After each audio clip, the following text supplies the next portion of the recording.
chairman w'amashomero agarukwegesa kuvuga za motoka Abel Kanyankore agizire ngo muhurure jamani mingi nibaza kugateka kushomesa abantu enkora nungi ahanguuto okwirinda za butandu.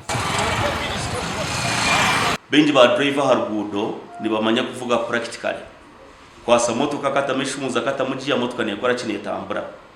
baita mateka garugudo road signs nebindi abenji tibakubimanya. So go to commissioner na timu mayor na TC tugezo kuchikora era nabandi abantu batwikiro kubasa kutunga driving license omutentsi zeitu kibere kiri kubandiza kimwe.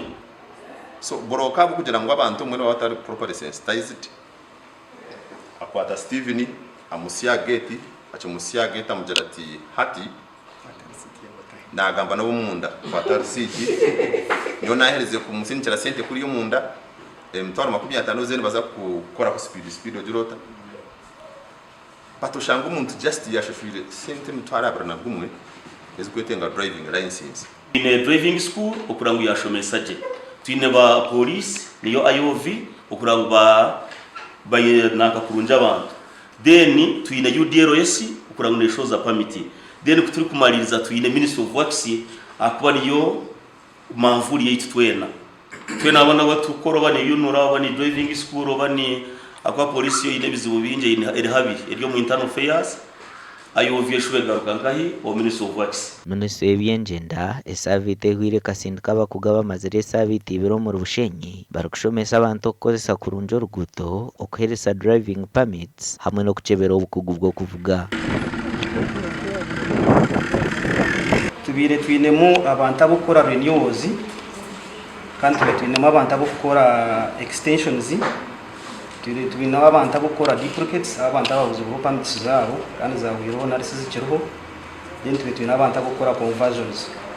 So igenemirimo ina itubire performing ira niza kutandika naho abantu batandika bushya narisa gukora runners driving licenses nabo binji batungire driving permits konka police egizere ngo binji baremerwa habwe emihendo excuses ezitwine kandi zituri kugeza kwignoringa no kugira ngo the license is very expensive. Nicho kintu kijire nikigamba ko rukwata wa boda mukwata akujya no mpichi pakora cyemitwarena icyo kuvuga ntine permit konka emitwaro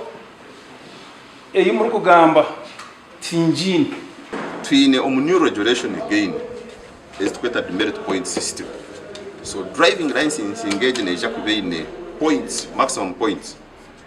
tujezenka points 12 wija shana wanu uvuga Abraham watomero gari twainvestinga twashanga ngo wega toshimeko umutomire points bizaje. Abebembezi ba Bushenyi basimire government habo kureta obuherezo obuhihi abantu bakavuganyirwamo. I am very sure ngo abantu abakogizira ngo baze kwiya license zimbara hebereza bayo batakusiyana kimwe cya kabiri cy'ababarya hatogoze research finding zawe waza kugenda uyevaluating urebe. Buri mwaka Uganda neferwa abantu barukurengo mu 13 ubwo barukufero muri za butandu kandi binji ekintu bacejecerera abantu utamanya amateka gahanguto gashakwa Abraham Muganzi.